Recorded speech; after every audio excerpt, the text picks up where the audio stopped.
All right, so we are going to make macaroni and cheese. I'm going to show you how to make a classic macaroni and cheese.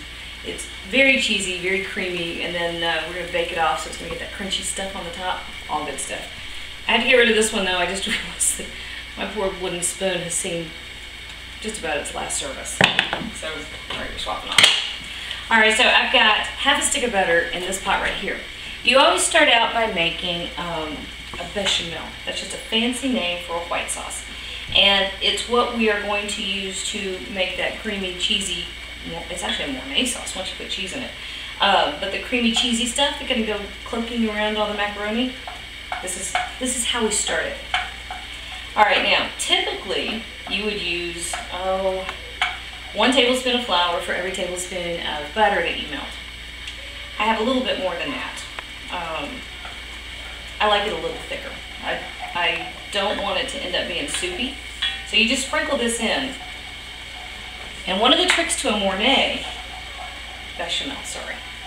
It's still a bechamel, it's not a Mornay, but one of the tricks is to really stir that flour in well when you mix it with the butter. If you don't have lumps at this stage, there's a far less chance of having lumps later on. And you just cook it for a minute. You don't have to truly cook it, but this is where you're going to start to cook off all that raw flour taste, which is what you want to get rid of. All right? And that's pretty much what has happened at this point. Okay, so whole milk. Usually we drink skim or 1% milk. However, for mac and cheese, I like to use whole milk. And again, as you add the milk into your butter and flour thing here, stir it really, really well. If you do it in little batches and keep stirring until it's all incorporated, again, this is kind of what gives you that silky, creamy sauce instead of one that ends up being starchy or gluey or in some other means way unpleasant. And once you've got it to a certain point, which I like, by the time you've added about a cup, you're mostly good to go. We're on stirring TV. Sorry, this part's just not interesting. I did, however, back here, put an 8-ounce box of macaroni on. It's boiling. And it's got about 4 minutes to go. Alright. There we go. See, if you take a minute and be nice to your sauce when it's important, your sauce will be nice to you. And this is when you gotta be nice to it. Can you come over here and see this? And you can kind of tell once the milk incorporates. Are you getting the look in there? So you add a little milk and stir, and at first it doesn't want to really cooperate. And then as that milk that you've just added kind of becomes one with the older stuff that's already in there. There we go, see? That's where you get that silky. And you know what? This is all there is to do for a minute. See that? My macaroni is just about ready. So I tell you what I'm going to do. I'm going to pause the camera for a minute, drain off the macaroni and get it ready, and then whisk in the last of my milk, which at this rate would be 9 years if y'all have to watch me stir all this in. So give me a minute and I'll be back. Alright, so I drained off my macaroni and it's sitting there. And I went ahead and got the rest of the milk in there, so we're all ready to go. Here is the next step. Hold on just a moment, sit here. Do as the macaroni cooks. Hang on a second. Hey, can you be quiet? I don't know which one that was, and they ran away, whoever it was. Okay, so as this is coming up to a boil, we're going to add 2 teaspoons of dried mustard. Okay, we're going to give it just a touch of cayenne pepper. Not much. I mean, you don't want to make it spicy, but you do want to give something to complement and highlight all that creamy cheesiness. And then some hot sauce. Use whatever you like. Again, you don't, I mean, you know, if you like it, go ahead and knock yourself out, but all you want to. But you really don't want to make it super spicy. Mom, candy. Alright, sorry. I had a 4-year-old that was on a candy quest. He was not going to be dissuaded. Alright, so I've added the hot sauce, I think.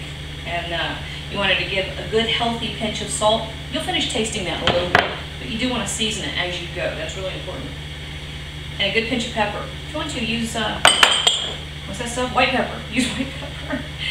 I just like black pepper, and I don't mind if the sauce shows that. Okay, so once this milk comes up to where it's just about to boil, this is when you want to start adding your cheeses. Now, this is my big admission, okay? You know what this stuff is. This is not cheese. This is processed cheese food. And you could certainly skip it. I will say that a little bit, and this is like a little 4-ounce piece, a little bit really goes a long way to giving it that really luscious, silky texture. And if you've got picky kids, or if you've got the, you know, there's people that insist on that stuff that comes in the box, you know, this really helps bridge the gap between homemade mac and cheese and this, you know, the not homemade mac and cheese. So this stuff melts really, really well. So you cut it in pieces, but you don't worry about shredding it. It's almost impossible to shred anyway. So pop it in there just in pieces, and it will melt and get gooey and creamy. Now, my other cheese, the second cheese I've got, I have about 8 ounces of sharp cheddar, and I like extra sharp. You've got creamy, you have just a touch of heat, you've got that little hint of salt, and this is when you turn your white sauce, your bechamel sauce, into a Mornay sauce or a cheese sauce. Now, the thing about cheddar is it does not melt well, and it can get grainy very quickly. So one of the things that the processed cheese food product does is help counteract that grainy thing that can happen if you're using just cheddar. Alright, so this is all you do. You stir and sprinkle cheese. Stir and sprinkle cheese. Tell you what, let me get everything sprinkled in, and I'll show you the last step before we pop that in the oven. Oh. Okay, so all of the cheddar is in here. We incorporated that. This is the last thing. Love Parmesan. And you can use Pecorino if you want to. The problem is Parmesan also doesn't melt well and can get very grainy. Luckily, it's got a very distinct flavor, so you don't need much. But I do like to, you know, sprinkle it over, stir it in, and this is just about the last step. I have not allowed this to come fully to a boil. I don't want my cheeses to separate. You know, you get that little oily thing that happens, and I don't want the grainy thing to mess up my pretty silky sauce. Alright, so, let's see. Hot. Oh, yum. It's so good. I don't think it needs salt, so I'm not going to give it any. I don't have to give it salt. Alright, so here's what we're going to do. I drained off my macaroni noodles, and I've got them in here. And this is another thing that's not fun. I'm going to cut the heat off under my sauce, and I'm slowly adding it to my noodles. And as I add a little bit, I stir it in. Okay, now you don't have to use what's that, elbow macaroni if you don't want to. You can use penne, you can use little seashells, you can use all kinds of stuff. What you want is a noodle, though, that's really going to drink up the sauce. So, can you see what we're doing? Now, if you want stovetop mac and cheese, you can serve it just like that. But I don't. I'm going to take it a step further, okay? And you want it kind of soupy, because remember, your sauce is going to continue to firm up as you bake it. All right, so one more pop. And my casserole dish. I'm wearing so much macaroni and cheese. I don't know why I ever think it's a great idea to cook in anything but a hazmat suit, because I am such a slob. Alright, so last step. Panko breadcrumbs. right? That's about, I don't know, a cup or two. It's about 2 cups. And this is hot. Yep, that's pretty hot. This is the other half of the stick of butter. And I melted it. And no flavor at all by itself. So, a little sprinkle of salt and some pepper. Okay, stir that all together. Now, you can actually mix and match the cheeses in your macaroni and cheese however you want to. Do anything you want. It's your macaroni and cheese. Knock yourself out. I use a mild cheddar and a Monterey Jack, and I fill it with green chilies. I love that one. Top it with chicharrones, which is amazing. Or you could actually top it with buttered Ritz crackers. I know people that like it with potato chips or regular buttered breadcrumbs, or another layer of cheese if you want to. And actually, if you wanted to put some more Parmesan in this, this breading stuff, panko, not breading, breadcrumbs. If you wanted to put a little more Parmesan in there, that would be awesome. So it's yours. Customize it. Make it however you want to. There are no rules for macaroni and cheese except don't make it grainy. All right, so this is going to go into a 350-degree oven to get golden and bubbly. And ta-da! I'll be back in a minute and show you what it looks like. All right, so we gave it right about 27 minutes if you really want to get technical. So it's bubbling all around the edges. The top is nice and golden brown. My cousin's sitting back here making faces. He thinks I won't acknowledge it because the camera's running. All right.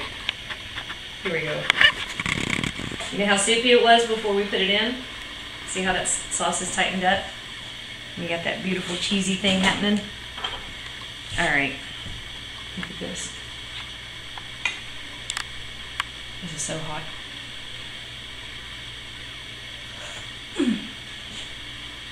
Daggone, that's good. Okay. So, creamy goodness on the middle. Really cheesy. Crunchy topping. That's about everything right about mac and cheese right there. So, there you have it. That's how you make mac and cheese. Oh, that's good.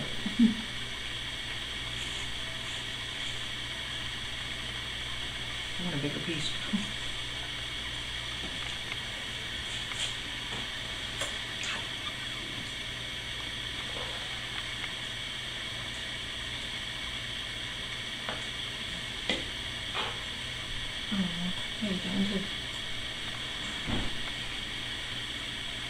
Bye.